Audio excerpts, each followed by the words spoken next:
Hello बच्चों, welcome back. इससे पहले आपने वीडियोस देखे हैं और उसमें मैंने स्ट्रेटजी के बारे में बात की है। सबसे पहले आपकी इंजीनियरिंग फिजिक्स की मैं तैयारी आपके साथ करवा रहा हूँ कि अगर आप ये सोच रहे हो कि मैंने स्ट्रेटजी बता दी, ये बता दिया कि आपको यूनिट नंबर 4-5 में लेजर एंड ऑप्टो इलेक्ट्रॉनिक्स है और सुपर कंडक्टर, इनको पढ़ना चाहिए, बार बार पूछे जाने वाले पेपर हैं, बार क्वेश्चन हैं, लेकिन मैं तैयारी कहाँ से करूँ क्योंकि मेरी तैयारी नहीं है अभी उस तरह की। तो आज के इस वीडियो में हम लोग उसी समस्या का समाधान देखेंगे। मैं आपके सामने लेजर की वो जो महत्वपूर्ण टॉपिक मैंने अपने इससे पहले वाले वीडियो जो गुरु मंत्र वीडियो है इंजीनियरिंग फिजिक्स का, उसमें मैंने जो बताया है आपको, उसी को मैं यहाँ पर आपके सामने समझाऊंगा, उन इंपॉर्टेंट क्वेश्चन को जो कि महत्वपूर्ण है उस एनालिसिस के हिसाब से। तो आपको क्या करना है, ये पूरा वीडियो देखना है और साथ ही साथ इसके जो हैंड रिटन मेरे नोट्स हैं वो भी अपलोड हो जाएंगे इस वीडियो के आते आते ऐप पर। आप जाकर के वहां से उनको डाउनलोड कर लीजिएगा और मेरी कोशिश ये रहेगी कि इस वीडियो को देखने के बाद आप वो क्वेश्चंस जो कि लेजर के, जैसे कि एबी कोफिशिएंट का है या आपका हीलियम नियॉन लेजर का है या न्यूमेरिकल अपर्चर का है या छोटे न्यूमेरिकल जो है वो आपके पूरे कंप्लीट हो जाए। तो आपको बस ये 1 घंटे में अच्छे से तैयार कर लेना है। This is the purpose of this video. इस मकसद के साथ ये मेरा वीडियो आपके सामने आ रहा है। चलिए, सबसे पहले हम लोग लेजर की बात करते हैं और लेजर में हमारे पास कांस्टेंट ए और बी, आइंस्टीन्स ए और बी कोफिशिएंट्स जो होते हैं उनके बीच का रिलेशंस निकालने का कॉन्सेप्ट पूछा जाता है कि आप Einstein's A and B coefficients के बीच का रिलेशन निकालें। देखें, इससे समझने से पहले आपको 2-3 चीजें बहुत जरूरी आपको समझनी होंगी। वो ये है कि लेजर एक्शन में क्या होता है कि असल में हमारे पास एटम्स होते हैं जो कि ग्राउंड स्टेट में रहते हैं, मतलब अपनी नॉर्मल एनर्जी स्टेट में रहते हैं, लेकिन जब बाहर से उनको एनर्जी मिलती है इसको पंपिंग कहते हैं। बाहर से एनर्जी देने को पंपिंग कहते हैं। पंपिंग होने की वजह से क्या होता है, जो एटम्स होते हैं वो एक्साइटेड हो जाते हैं, उत्तेजित हो जाते हैं, मतलब उनको जो बाहर से ऊर्जा आई है वो ऊर्जा उनको मिल जाती है तो उनकी ऊर्जा की वैल्यू बढ़ जाती है। इन्हीं बढ़ी ऊर्जा वाले एटमों को हम एक्साइटेड एटम कहते हैं। और ये ग्राफ के रूप में दिखाने के लिए हम दिखाते हैं एक कोई लाइन। अब ये सिर्फ दिखाने का तरीका है, हमारे पास ये एक लाइन है जिसमें हमारे एटम्स हैं। ये सर्किल क्या दिखा रहे हैं कि यहाँ पर एटम है और इसकी एनर्जी लेवल अगर हम इवन मान लें तो हम ये कहेंगे कि हमारे इवन एनर्जी में इतने एटम हैं। उसके अलावा एक और ऊर्जा स्तर है जिसकी वैल्यू ज्यादा है, इसे कहेंगे E2। E2 इवन से ज्यादा है, इसे कहेंगे एक्साइटेड स्टेट, उत्तेजित अवस्था। तो जब हम बाहर से एनर्जी दे करके इन एटमों को इतनी एनर्जी दे दें कि वो अपने से ग्राउंड स्टेट से हट करके एक्साइटेड स्टेट में पहुंच जाएं, तो इस घटना को हम कहते हैं पंपिंग। पंप कर दिया हमने, ग्राउंड स्टेट के एटमों को एक्साइटेड स्टेट में पहुंचा दिया, पंप कर दिया। ये हमारी जो स्थिति है, ये जो कंडीशन, इसमें क्या हुआ, अगर आप कहोगे कि शुरू में नंबर ऑफ एटम कितने थे N1, शुरू में नंबर ऑफ एटम यहां कितने थे N2। चलो पंपिंग से पहले कंडीशन मानते हैं। मान लो आपने जो पंपिंग नहीं किया था तो उस समय क्या थे, हमारे यहां पर 4 एटम है, number of atom ground state में है और कुछ एटम थे एक्साइटेड स्टेट में। यानी ये कंडीशन क्या थी, ग्राउंड स्टेट में एटम ज्यादा है, एक्साइटेड स्टेट में एटम कम है। ये कैसे स्टेट है, तो नॉर्मल अवस्था है, नॉर्मली ऐसा ही होता है। More and more atoms are present in the ground state. But जब आप इनको अच्छी तरह से पंप करते हो, बाहर से इनको एनर्जी देते हो, कैसे भी तरीके दे सकते हो, हीट के फॉर्म में दे सकते हो, मैकेनिकल एनर्जी के फॉर्म में दे सकते हो, इलेक्ट्रिकल एनर्जी के फॉर्म में दे सकते हो, ऑप्टिकल एनर्जी के फॉर्म में दे सकते हो, तो क्या होता है, ये एटम यहां से शिफ्ट कर जाते हैं और कहां पहुंच जाते हैं, यहां से हट गए तो अब ये कहां पहुंच जाएंगे, एक्साइटेड स्टेट में। तो ये अवस्था कैसी होती है, जब N2 जो है वो ग्रेटर हो गया N1 से। This is not a normal condition, इसे कहते हैं पॉपुलेशन इन्वर्जन। इसे कहा जाता है population inversion. This is called the population inversion. तो इस अवस्था में क्या होता है, ऐसे हालात में क्या होते हैं, जब यहां बहुत सारे एटम आ जाते हैं और बाहर से कोई रेडिएशन आया जिसकी energy density U function of V है, ये सारे के सारे एटम एक साथ नीचे जंप करते हैं और फिर हमारे पास बहुत बड़ी मात्रा में फोटॉन्स बाहर निकलते हैं जो बिल्कुल एक जैसे होते हैं, आइडेंटिकल, मतलब सेम फेज में होते हैं, सेम फ्रीक्वेंसी के होते हैं, सेम वेवलेंथ के होते हैं, मोनोक्रोमेटिक होते हैं और उन्हीं को हम लेजर कहते हैं। तो इस पूरी एनालिसिस में आपको क्या क्या समझना है, पहले पंपिंग क्या होता है, ग्राउंड स्टेट के एटमों को एक्साइटेड में भेजने की प्रोसेस को हम पंपिंग कहते हैं। दूसरा, जब हमारे पास ये एनर्जी स्टेट एक खास तरह की वैल्यू, मतलब मेटास्टेबल स्टेट की होती है, तो धीरे धीरे क्या होता है, एटमों की संख्या ग्राउंड स्टेट से ज्यादा एक्साइटेड स्टेट में होने लगती है। इसे कहते हैं पॉपुलेशन इन्वर्जन। एक बार जब पॉपुलेशन इन्वर्जन हो जाता है तो हमें बहुत ही अप्रोप्रिएट एनर्जी डेंसिटी के फोटोन यहां पर अगर मौजूद हैं तो ये सारे के सारे एटम एक साथ नीचे की तरफ जंप कर दे। इलेक्ट्रॉन नहीं, एटम रखिएगा, इलेक्ट्रॉन मत बोलिएगा। तो सब एक साथ जंप करते हैं और इस समय हमारे पास बहुत सारे आइडेंटिकल फोटॉन्स बाहर निकलते हैं, जिनको कि हम लेजर के बीम के फॉर्म में देखते हैं। ये पूरा प्रोसेस है, ये लेजर का प्रोसेस है। इसी चीज को समझने के लिए आइंस्टीन ने 1917 में आई थिंक उन्होंने एक पेपर पब्लिश किया था, जहां उन्होंने इस सारे प्रोसेस के साथ कुछ मैथमेटिक्स जोड़ी थी और वहीं से उन्होंने दो कोफिशिएंट डिफाइन किए थे, कोफिशिएंट ए एंड बी, जिनको हम आइंस्टीन कोफिशिएंट कहते हैं, और वही आइंस्टीन कोफिशिएंट है जो कि आपसे सवाल के रूप में पूछा जाता है। ठीक है, ये आपके नोट्स है जो वो आपको जो इंटरनेट जो आपको ऐप पे मिल जाएंगे। मैं उन्हीं नोट्स को ही वर्ड बाय वर्ड यहाँ पर बोलूंगा, उनको समझाऊंगा, ताकि इस वीडियो को देखने के बाद और या इन वीडियो के साथ अगर आप उस नोट्स को पढ़ें तो आपको कोई भी अड़चन ना हो, कोई भी अलग से कोई चीजें समझ में ऐसा ना हो कुछ नया मैं कह दूं और वो आपको समझ में ना आ गए। देखिए सबसे पहले यहाँ पे लिखा क्या गया समझिएगा, पहले थोड़ा लिखना जरूरी है।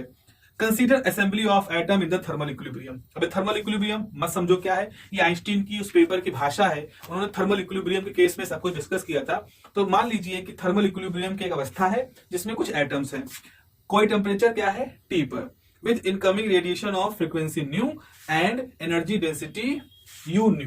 मतलब यहां पर ये हम कह रहे हैं कि शुरू में हमारे पास कुछ नंबर ऑफ एटम है n1 और ये एक एनर्जी स्टेट है E2 की और एनर्जी स्टेट इसकी थी E1। शुरू में हमारे पास कुछ एटम है, थर्मल इक्विलिब्रियम कंडीशन वहां ऑलरेडी सेटिस्फाई है। क्या होती we are not going to discuss this. तो थर्मल इक्विलिब्रियम की अवस्था में इस तरह से ग्राउंड स्टेट में कुछ एटम है, कोई टेम्परेचर T है। इन समय जब ये सब कुछ हो रहा है, जिस थर्मल इक्विलिब्रियम की बात कर रही उसमें कोई टेम्परेचर T है और मान ले कोई इनकमिंग रेडिएशन यहां आ रहा है जिसकी फ्रीक्वेंसी न्यू है, मतलब कुछ फोटोन आ रहे हैं जिनकी फ्रीक्वेंसी न्यू है, और इन फोटोनों की जो संख्या है उसको हम एक डेंसिटी से रिप्रेजेंट कर रहे हैं यू न्यू।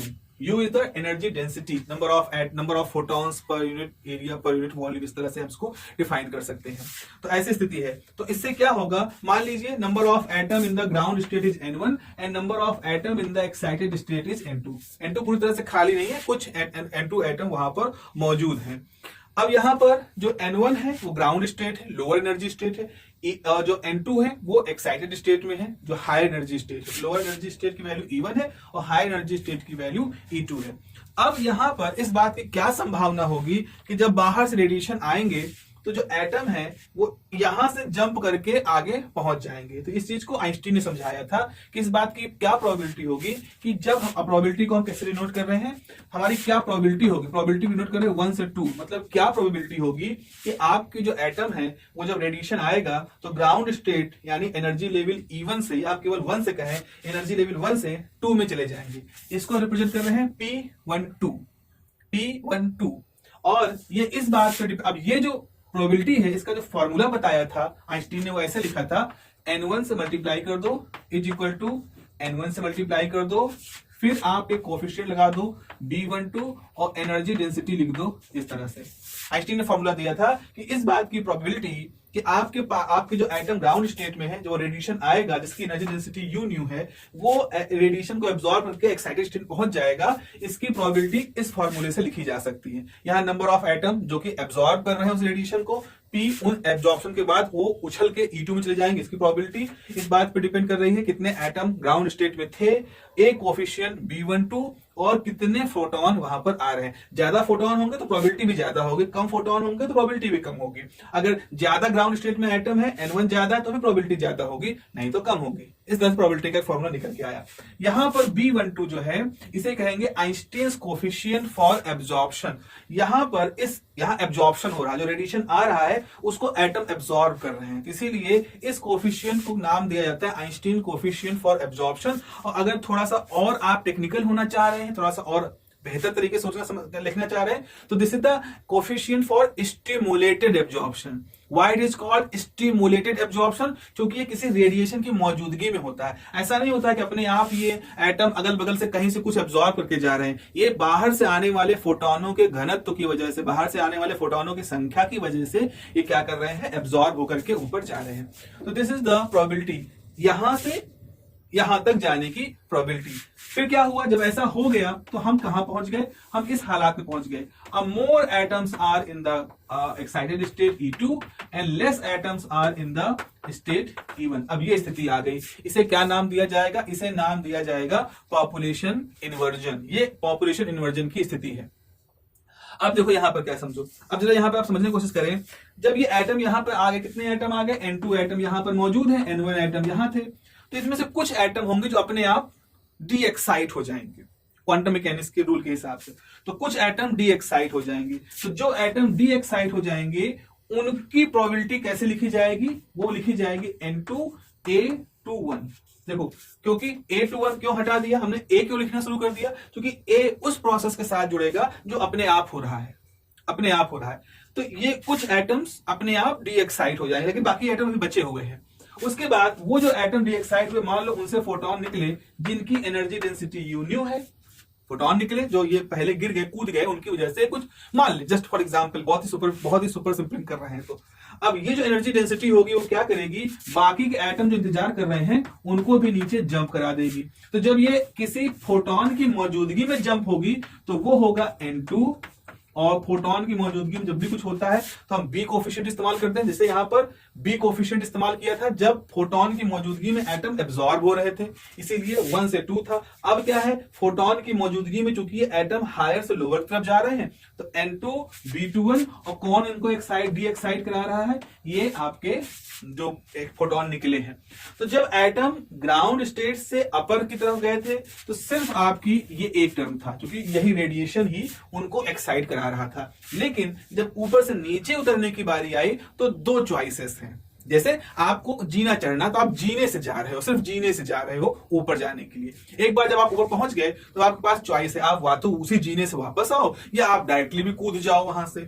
वैसा ही कुछ यहां पर है। तो एक डायरेक्ट मेथड है, एक स्टिमुलेटेड मेथड है। तो जो डायरेक्ट मेथड इसको स्पॉन्टेनियस मेथड कहते हैं, और जो ये वाला मेथड है जंप करने का एक्साइटेड से ग्राउंड में, उसे हम स्टिमुलेटेड प्रोसेस कहेंगे। तो जो टोटल प्रोबेबिलिटी है 2 से 1 में आने की, देखो यहां पर मैं क्या लिख रहा हूं, टोटल प्रोबेबिलिटी 2 से 1 में आने की वो होगा N2। N2 क्यों कह रहे हैं, क्योंकि हम कहां शुरुआत कर रहे हैं, एक्साइटेड स्टेट से, जहां पर नंबर ऑफ एटम N2 है।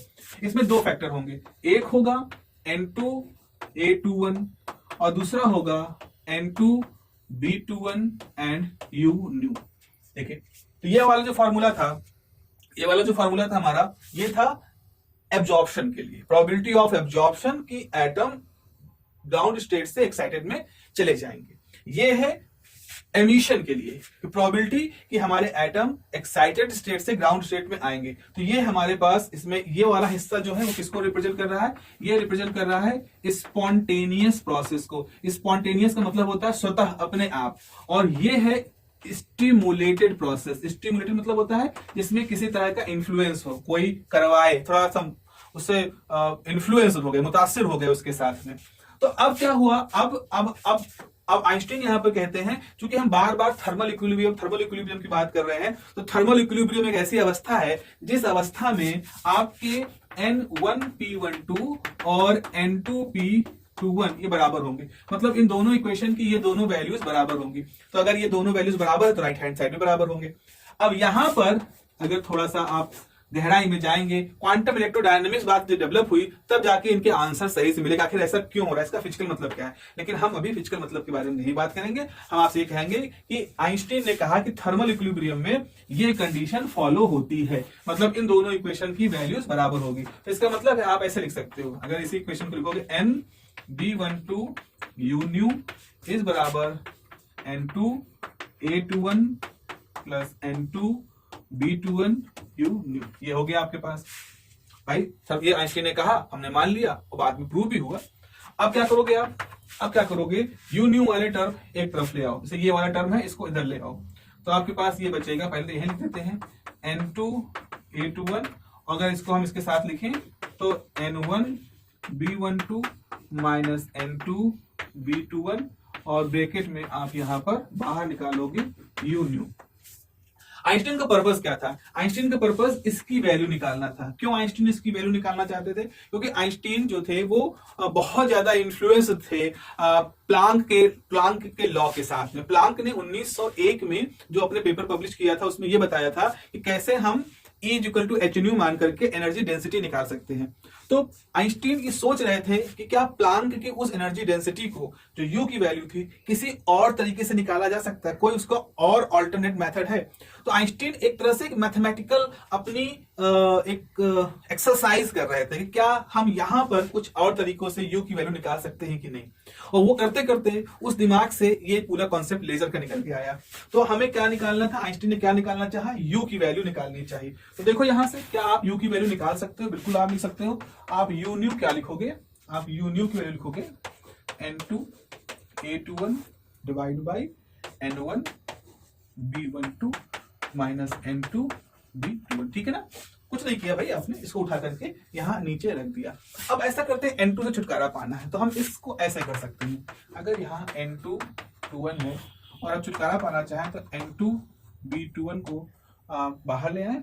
ठीक है, तो यहाँ पर क्या बचेगा, N1 B12 अपॉन ये नीचे आ जाएगा N2 B21 माइनस 1। ठीक है, आपने इस पूरे चीज कॉमन लिया तो N2 N2 कैंसिल हो जाएगा, तो यहाँ बचेगा A21 अपॉन B21। देखो यहाँ पर इसके साथ ये ले आए, और यहाँ पर आप लिख सकते हो N1 बाई N2, और यहाँ आप लिख सकते हो B12 अपॉन B21 माइनस 1। चलिए हम यहाँ पर इसको ऐसे लगाते हैं। तो अब आइंस्टीन जो थे वो इस जगह पर पहुंच गए, इस फॉर्मूले पर पहुंच गए। और ये जो फॉर्मूला था ये कुछ कुछ प्लांक के फॉर्मूले के बेसिक स्ट्रक्चर से मिलता जुलता था। प्लांक ने जो फॉर्मूला दिया था वो फॉर्मूला कैसा था, तो अगर हम इस फॉर्मूले कंपेयर करें, देखो मैं आपको सिर्फ इस नोट्स में जो लिखा है उसको समझाने की कोशिश कर रहा हूं, ताकि आप जब इस डेरिवेशन को करें तो जो बहुत सारे सवाल क्यों कैसे कहाँ आते हैं उनके कुछ जवाब मिल जाए। बाकी ये एक पन्ने का है, मैंने एक पन्ने में केवल लिख के दिया है ताकि आपको बस सिर्फ उतना ही समझ लिखना है जितना कि एग्जाम में आपके लिए जरूरी है, सिर्फ उतना ही लिखना है। तो अब ये जो फॉर्मूला आया हमारे पास, इसमें आइंस्टीन बताते हैं कि थर्मल इक्विलिब्रियम के दौरान जो B12 की वैल्यू होती है वो B21 के बराबर होती है। अगेन हम इसके डिटेल में नहीं जा रहे हैं, इसका फिजिकल मतलब क्या है, फिलहाल बस हम ये कंडीशन मान रहे हैं। अगर कंडीशन मान रहे हो तो आपके पास फॉर्मूला क्या हो जाएगा, ये वाला यू न्यू बराबर ये फॉर्मूला हो जाएगा A21 अपॉन B21 इधर आ जाएगा, और यहाँ बचेगा N1 अपॉन N2 माइनस 1, क्योंकि आपने B21 और B12 को बराबर ले लिया इसलिए वो कट के 1 हो जाएगा। अब यहाँ पर एक और बड़े इंसान की एक लॉ है, उसका एक इस्तेमाल होता है। बोल्ट्जमैन ने एक लॉ डेवलप किया था। उनका ये कहना था कि अगर इस तरह की स्थिति है जहां आपके पास दो एनर्जी लेवल्स हैं जिनकी एनर्जी लेवल का डिफरेंस है, तो फॉर्मूला N1 बाई N2 क्या होगा, वो N1 बाई N2 जो होगा वो होगा E2 minus E1 divide by KT। अब अगर E2 माइनस E1 की वैल्यू h न्यू है, जो कि प्लांक तो इसको इस बात को तो बोहर ने भी यूज किया था, तो ऐसी स्थिति में आप फॉर्मूला क्या ले सकते हो, e की power h new by KT। आपने E2 माइनस E1 को h न्यू कर दिया, तो इसका मतलब है इस फॉर्मूले में N1 बाई N2 जगह पे आप क्या लिख सकते हो, u न्यू बराबर A21 upon B21 divide by h new by KT minus 1। ये आपके पास आइंस्टीन ने यहां तक अपने फॉर्मूले को पहुंचा दिया। अब जब इस फार्मूले को ध्यान से देखते हैं तो मुझे लगता है कि भाई ये फार्मूला तो हमारा जाना पहचाना है। क्या जाना पहचाना है, प्लांक का फार्मूला क्या था, Planck's relation is, what is the Planck's relation for energy density, you new बराबर 8 पाई h c cube divide by new cube, उल्टा कर दिया, 8 पाई h new cube upon c cube 1 upon e की power h new by KT minus 1।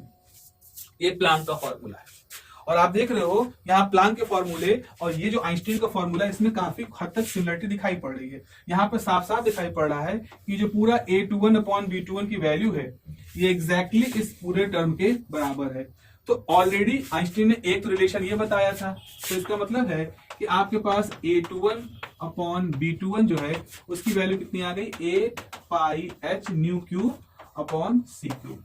तो ये है हमारा main result जो आइंस्टीन A और B कोफिशिएंट के बीच में एस्टैब्लिश आप कर सकते हो। यहां तक आपको लिखना है और यही आपसे पूछा जाता है। ठीक है, ये पूरा हमने बात यहाँ पर कर ली आइंस्टीन A और B कोफिशिएंट की। अगेन मैं कह रहा हूँ नोट्स में आपको ये सारी चीजें मिल जाएंगी, लिखना क्या है। और मैं आपसे मेरी सलाह ये रहेगी जितना मैंने आपको लिखवाया है खाली उतना ही लिखना है, बहुत ज्यादा नहीं लिखना है। कुछ छोटे छोटे डायग्राम मैंने बगल में बनाए हैं, आप कोशिश करिएगा कि किसी अच्छे काले पेन से, अगर पूरा आंसर नीले पेन से लिख रहे हो तो काले पेन से वो डायग्राम आप बना लेना, या किसी गाढ़ी पेंसिल से बनाना जो कि ऐसा ना हो कि वो समय के साथ पन्ने खोलने बंद करने पर धुंधली होती चली जाए। तो आपकी चॉइस है। इसमें आइंस्टीन ए और बी कोफिशिएंट के बाद प्यारों जो दूसरा सबसे महत्वपूर्ण क्वेश्चन बनता है वो होता है हीलियम नियॉन लेजर का। हीलियम नियॉन लेजर का एक बहुत ही अच्छा सा क्वेश्चन यहां पर हमारे सामने बनता है, जिसको कि हमें समझना है। क्या है हीलियम नियॉन लेजर? क्या होता है हीलियम नियॉन लेजर? देखो, लेजर जब बनने शुरू हुआ, ठीक है, 1917 में आइंस्टीन ने इस तरह का एक लॉजिक दे दिया, मैथमेटिक्स दे दी, लेकिन वास्तव में एक मेटास्टेबल स्टेट होता है, वास्तव में इस तरह से स्पॉन्टेनियस स्टिमुलेटेड एमिशन की संभावना बनती है, इसको समझने में, इसको रियलाइज करने में साल लग गए, कई साल लग गए। और फिर जाकर के इसको जब बिल्कुल मटेरियल साइंस में जब आया, फॉर्मुलेट हुआ, तो एक बेल लेबोरेटरी के एक साइंटिस्ट थे मैमन ने इसको डिस्कवर किया एक रूबी क्रिस्टल के साथ में, और रूबी क्रिस्टल के साथ उन्होंने रूबी लेजर की खोज की। एक सॉलिड स्टेट लेजर होता है रूबी लेजर, सबसे पहला लेजर था, स्ट्रांग था, लेकिन पल्स के फॉर्म में काम करता था। क्योंकि सॉलिड मटेरियल से बनाया हुआ लेजर था, तो सॉलिड के साथ क्या होता है, जब वो हीट होते हैं तो फैल जाते हैं, और जब ठंडे होते हैं तो सिकुड़ जाते हैं। इस फैलने सिकुड़ने में उन्हें क्रैक आ जाते हैं, ये भी एक प्रॉब्लम थी, स्टेबिलिटी की मतलब प्रॉब्लम थी। बाद में रूबी महंगा भी होता है। तो हीलियम नियॉन, तो इसका मतलब रूबी लेजर में कुछ कमियां थी, हालांकि था पहला लेजर बट कुछ कमियां थी। और रूबी लेजर के बनने कुछ ही समय बाद अली जामन ने एक नए लेजर की खोज की, इसको हीलियम नियॉन लेजर कहते हैं। हीलियम और नियॉन गैस पे आधारित लेजर था, काफी अच्छा था, इफेक्टिव था, उसमें वो सारी कमियां नहीं थी जो कि रूबी लेजर के साथ थी। रूबी लेजर पल्स लेजर था, एक बार निकली फिर बंद हो गई, फिर निकली फिर बंद हो गई। हीलियम नियॉन एक कंटिन्यूअस लेजर निकलने वाला हिसाब था। दूसरा, रूबी लेजर के लिए काफी ज्यादा पावर फ्लैश लैंप में जलाने की जरूरत होती थी, और हीलियम नियॉन के लिए उतनी ज्यादा मिलीवॉट के पावर में वो आराम से काम कर जाता था। तो इस तरह से पहला गैस लेजर हमारे सामने बना, जिसको कि हम हीलियम नियॉन लेजर कहते हैं। ये हीलियम नियॉन लेजर की खासियत है, जिसको इसलिए हम पढ़ रहे हैं, बिकॉज रूबी लेजर के बाद वो दूसरा सबसे अच्छा नहीं, दूसरा नंबर पे खोजा गया एक बहुत ही अच्छा लेजर था। होता क्या है, हीलियम नियॉन लेजर में एक कांच की ट्यूब होती है, इसके दो सिरे होते हैं इस तरह से। ये कांच की ट्यूब है, इसमें दो सिरे हैं आपके पास, ये आप देख रहे हो, यहाँ पे दो सिरे हैं।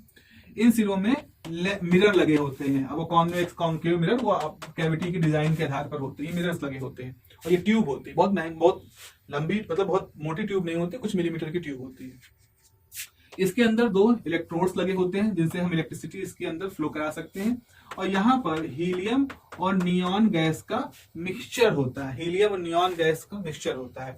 हीलियम गैस का अनुपात 10 होता है और नियॉन गैस का अनुपात 1 होता है, यानी अगर एक एटम नियॉन का है तो वहां 10 एटम हीलियम के होते हैं।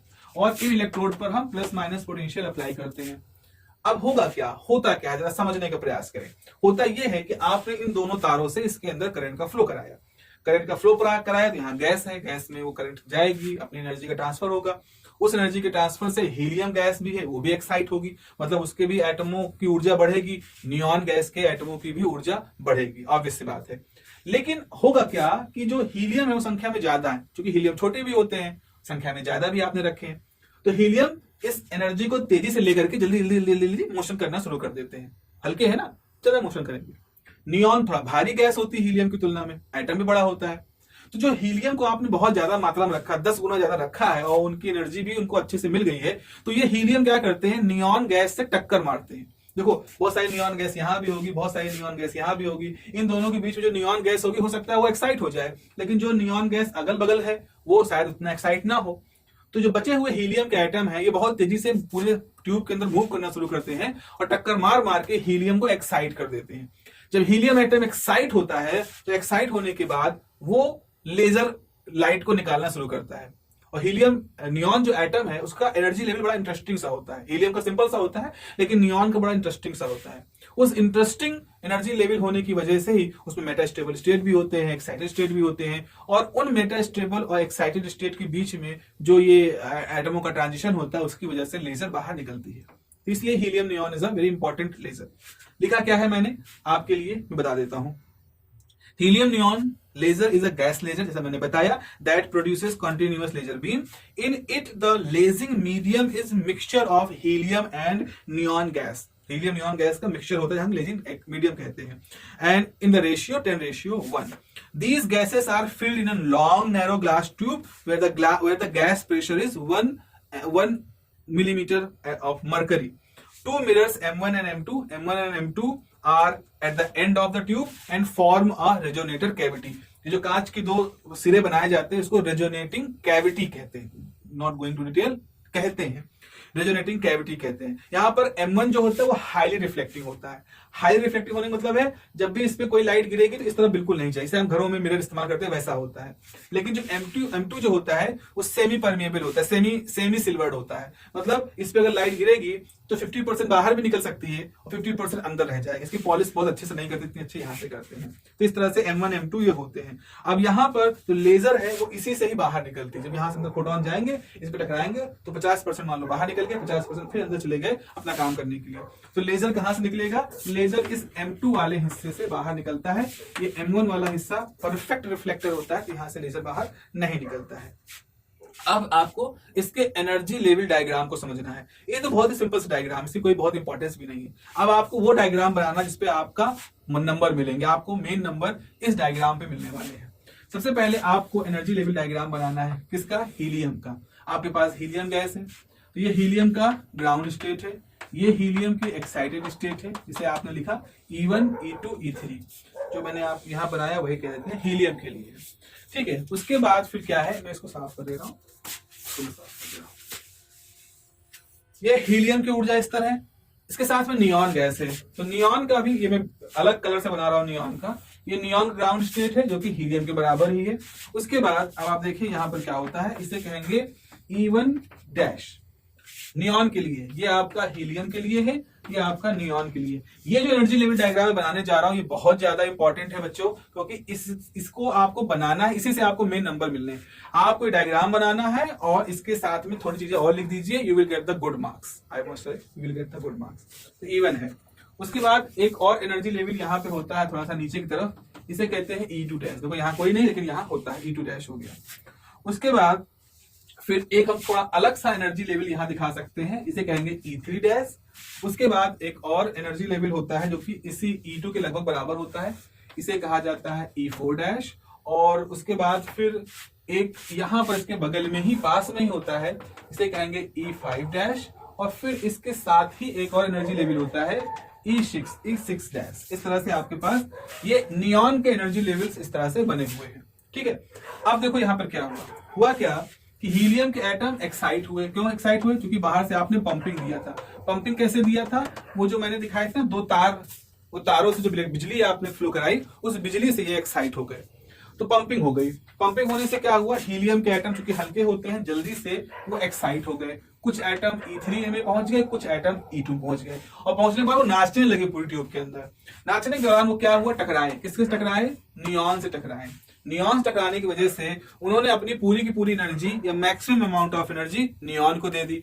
उससे क्या हुआ, नियॉन जो ग्राउंड स्टेट में थे वो एक्साइट हो गए। भाई उनको टक्कर मार मार की ऊर्जा दे दी, जा करके टक्कर मार की ऊर्जा दे दी तो वो एक्साइट हो गए। ये बिल्कुल वैसा है जैसे आप कोई व्यक्ति कहीं बैठा है, वो खाना नहीं पा रहा है, भंडारा चल रहा है, आप गए, आपने भंडारे में दोनों हाथों से प्लेटें ली, आकर के उसको दे दी, तो वो तो दोनों प्लेटों को खा रहा है, वो तो बढ़िया पेट उसका भर रहा है, आप भूखे रह गए, आप फिर से पहुंच गए वहां पर एनर्जी लेने के लिए। तो आप एक तरह से यही काम करो, सेवा भाव वाला काम करो। वहां से भंडारे से पत्थर उठाते हो और किसी भूखे को, किसी बड़े दूसरे इंसान को, भूखे को खिलाते हो, और जो भूखा खा रहा है वो तो ऊर्जा तो उसको मिल ही रही है। ऐसे ही यहां पर भी है, हीलियम एटम जो है वो हल्के होते हैं, they can move fast, so they can get the energy and आते हैं और नियॉन के एटम को एनर्जी कोलाइड करके रेजोनेंट कोलिजन के थ्रू ट्रांसफर करते हैं। तो यहां पर रेजोनेंट कोलिजन्स होते हैं जिसकी वजह से आपके जो नियॉन के एटम है वो एक्साइट हो जाते हैं। अब जब नियॉन के एटम एक्साइट हो जाते हैं तो फिर एक्साइट भी होंगे, उच्च ऊर्जा स्तर से निम्न ऊर्जा स्तर की तरफ जाएंगे। ये जरा ध्यान समझना, कितनी सारे संभावनाएं बनती हैं। हो सकता है E6 से E5 डैश में एटम आए, हो सकता है E6 से वो E3 में आए, ठीक है। हो सकता है E4 से वो E3 में आए, क्योंकि नीचे ही जाना है आपको, और उसके बाद फिर वो यहां आते हैं और फिर वो एटम इधर जाते हैं। तो जो एटम इन जगहों पहुंचे, जैसे यहां टक्कर मार मार के हीलियम ने नियॉन एटमों को यहां इतनी ऊर्जा दे दी, तो वो एटम यहां है।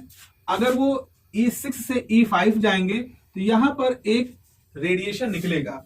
वो रेडिएशन जो निकलेगा उसकी जो एनर्जी है वो कितनी होगी, E6 से E5 में उसकी एनर्जी होगी करीब 3390 एंगस्ट्रॉम। यहां पर एक 3390 एंगस्ट्रॉम को फोटोन निकलेंगे। लेकिन अगर वो E6 डैश से E3 में आते हैं, अगर वो E6 डैश से E3 में आते हैं तो आपकी असली लेजर निकलेगी जो कि 6328 एंगस्ट्रॉम की है। यहां पर लेजर निकलेगी 6328 एंगस्ट्रॉम की, ये लेजर है। और अगर वो E4 से E3 में आते हैं यहां पर, तो यहां से एक लाइट निकलेगी 1150 एंगस्ट्रॉम की, 1150 एंगस्ट्रॉम की आपकी यहां पे लाइट निकलेगी। तो मुख्य रूप से ये तीनों ही लेजर है, लेजर लाइट है। 3390 की भी लेजर लाइट है, 1150 की भी लेजर लाइट है, 3328 की भी लेजर लाइट है। लेकिन 3328 वाली जो लेजर लाइट है ये आपके विजिबल रीजन में आ रही है। तो वास्तव में हम चाहते हैं कि हमारा जो हीलियम नियॉन लेजर है उसमें से यही लाइट बाहर निकले। तो ऐसा करवाने के लिए कि यही लाइट बाहर निकले, हम क्या करते हैं, हम उसमें कुछ फिल्टर्स लगा देते हैं। वो फिल्टर्स क्या करते हैं, बाकी रेडिएशन को वहां पर एब्जॉर्ब कर लेते हैं, क्वेंच कर देते हैं, इसको आप कहते हैं टेक्निकल भाषा में, और सिर्फ 6328 एंगस्ट्रॉम की लाइट ही बाहर निकलती है। यही लाल कलर का प्रकाश होता है, इसको हम रूबी लेजर के रूप में कहते हैं। तो आपको ये डायग्राम, इतना डायग्राम बना लोगे बच्चों, गारंटी है कि खाली डायग्राम बनाते ही आपको एग्जामिनर 60% नंबर दे देगा because of this diagram. This is a very beautiful, very powerful diagram. फिर क्या लिखा है आगे देखो, मैंने यहाँ आपको लिखा है आपके लिए, the first few energy levels of helium are same as neon. ये जो टॉप के हैं ये कुछ एनर्जी लेवल्स जो होते हैं नियॉन के जैसे होते हैं। सो इन नियॉन द एनर्जी लेवल, जो नियॉन में एनर्जी लेवल है E4 dash and E6 dash, ये देखो E4 डैश और E6 डैश ये क्या है, they are the metastable state. So whereas in helium E2 and E3 are metastable, ये हीलियम के मेटास्टेबल हैं, ये नियॉन के मेटास्टेबल हैं। अब जब electrical discharge passes through the mixture of gas, the helium excited rapidly, helium जल्दी से एक्साइट हो जाता है as compared to the neon। फिर these helium atom perform the resonant collision with the unexcited neon atom। तो जो helium atom होते हैं ये रेजोनेंट कोलिजन करते हैं उन अनएक्साइटेड नियॉन से जो कि अभी भी गैस चैम्बर में मौजूद हैं, एंड रेजिंग देम, और एक्साइट करके उनको E6 से E4 मतलब यहां कहीं पहुंचा देते हैं, क्योंकि यहां पहुंचेंगे तभी वो लेजर एक्शन में काम लेंगे। अगर और कहीं पहुंचेंगे तो फिर से नीचे चले आएंगे, कोई प्रभाव नहीं डालेंगे। तो मेटास्टेबल स्टेट से ही जो कि लेजर एक्शन होता है, इसीलिए उनको E4 या E6 में जाना जरूरी है। तो ये हो जाता है, this produces the condition of necessary population inversion. उसके बाद से फ्रॉम द एक्साइटेड स्टेट, ये सारी एक्साइटेड स्टेट है, ये ग्राउंड स्टेट है। From the excited state following transitions occur, ये पैराग्राफ आपको जरूर लिखना है। कौन कौन से ट्रांजिशन होते हैं, E6 डैश से E5 dash 3390 angstrom, E6 dash to E3 dash 6320 angstrom, E4 dash से E3 डैश 1150 एंगस्ट्रॉम, ये सारे होते हैं। अब टू एलिमिनेट, फिर क्या करते हैं, to eliminate the wavelength of 3390 angstrom and 1150 angstrom, special mirrors of certain reflecting properties are arranged. फिर हम ऐसा कुछ लगा देते हैं कि वो कांच वगैरह जो भी लेंस और मिरर जो बना रहे हैं उनको ऐसा लगाते हैं कि वो 3390 और 1150 को एलिमिनेट कर दें, सिस्टम से बाहर ना निकलने दे, एब्जॉर्ब कर ले, हटा दे, और सिर्फ 6328 एंगस्ट्रॉम की लाइट ही बाहर निकले। सो अब यहां पर, अब उसके बाद फिर क्या होता है, जब एटम E3 में आ जाते हैं तो फिर वो नॉर्मल तरीके से डीएक्साइट होते हैं। ये ऐसा डीएक्साइटेशन होता है जिसमें कि किसी तरह से हीट वगैरह बनती है, बस कोई लाइट बाहर नहीं निकलती। तो ये डीएक्साइट होकर ग्राउंड में आए नियॉन, और फिर वो नियॉन इन टक्करों से वापस पहुंचा दिए गए एक्साइटेड में, फिर लेजर निकला, फिर आए। तो एक तरह का साइकिल लगातार चल रहा है। आप लगातार बिजली उसके अंदर प्रोवाइड करा रहे हो, बिजली लगातार हीलियम एटम को खूब सारी एनर्जी दे रही है, हीलियम एटम बिल्कुल एनर्जी में घूम रहे हैं। कोई नियॉन एटम उनको दिखा, सुस्ता रहा है, उसको फिर से एक्साइट कर दिया, वो फिर बेचारा लेजर उधर फेंकता वो बाहर आया, सुस्ताया नहीं, फिर से हीलियम ने उनको वापस से काम पे लगा दिया। तो इस तरह से लगातार एक प्रक्रिया चलती रहती है, लगातार एक प्रोसेस चलता रहता है, जिससे कि हीलियम नियॉन लेजर्स लगातार कंटिन्यूअसली काम करते रहते हैं। इसलिए हीलियम नियॉन लेजर को हम कंटिन्यूअस वेव लेजर कहते हैं, कंटिन्यूअसली उनसे लेजर बाहर निकलता रहता है, ये इसका कारण होता है। ठीक, I hope you understand the whole process. इसके नोट्स मैं बार बार कह रहा हूं, आपको मिल जाएंगे। तो ये हो गया हमारा हीलियम। ये मेरे ख्याल से ये दो महत्वपूर्ण, अति महत्वपूर्ण प्रश्न है, बहुत ही ज्यादा इंपॉर्टेंट क्वेश्चन है। एक तो एबी कोफिशिएंट के बीच का रिलेशन, और दूसरा ये हमारा हीलियम नियॉन लेजर। तो इस साल के लिए, सेमेस्टर के लिए आपको बहुत अच्छे से तैयार करो, और ऐसा तैयार करो कि आप इनको गलत करो ही ना, और गलत की बात छोड़ो, इनको बड़ी खूबसूरती के साथ आपको लिखना है अपने क्वेश्चन पेपर में। चलिए अगले टॉपिक में हम लोग बात करेंगे, क्योंकि मैं अगेन कह रहा हूं मेरे पास एक मोबाइल फोन है और ये मोबाइल फोन बहुत देर तक रिकॉर्डिंग नहीं कर पाता है, ये थोड़ी सी लिमिटेशन है, इसीलिए मैं आपको वन शॉट वीडियो 4 घंटे 5 घंटे वाले मैं नहीं दे सकता। अब वो 4-5 घंटे देने का मतलब है कि हम 40-40 मिनट के 5 बार रिकॉर्ड करें और फिर उनको एक जगह पर असेंबल करें। अब असेंबल करने के लिए वो यही करीब 4 GB का हो जाता है, ये 40 मिनट का ही वीडियो 4-5 GB का हो जाता है। तो 4-5 GB का वीडियो अगर मैं 5 को करूंगा तो 25-26 GB को प्रोसेस करना it is beyond my capacity. इसीलिए मैं माफी चाहूंगा आप लोगों से कि मैं आपको वो बड़े बड़े 5 घंटे 4 घंटे की वीडियो मोड पे तो नहीं दे सकता। हाँ ये है कि 5-6 टुकड़ों में दे दूंगा और उस पर लिख दूंगा ये वीडियो नंबर 1 2 3 4, तो आप प्लीज उसको देख करके अपने रिवीजन को करते रहिएगा। चलिए मिलते हैं। अगला टॉपिक जो हम लोग डिस्कस करेंगे प्यारों वो होगा ऑप्टिकल फाइबर, जिसमें हम बात करेंगे न्यूमेरिकल अपर्चर की, हम बात करेंगे नॉर्मलाइज्ड फ्रीक्वेंसी वी पैरामीटर की, और हम बात करेंगे फाइबर लॉसेस की। बस उसी के बाद ही ये पूरा हीलियम नियॉन, ये पूरा लेजर फाइबर वाला काम आपका पूरा हो जाएगा। तो बमुश्किल 2 वीडियो में आपके सारी चीजें कंप्लीट हो जाएंगी। चलिए मिलते हैं अगली क्लास में। Have a nice day.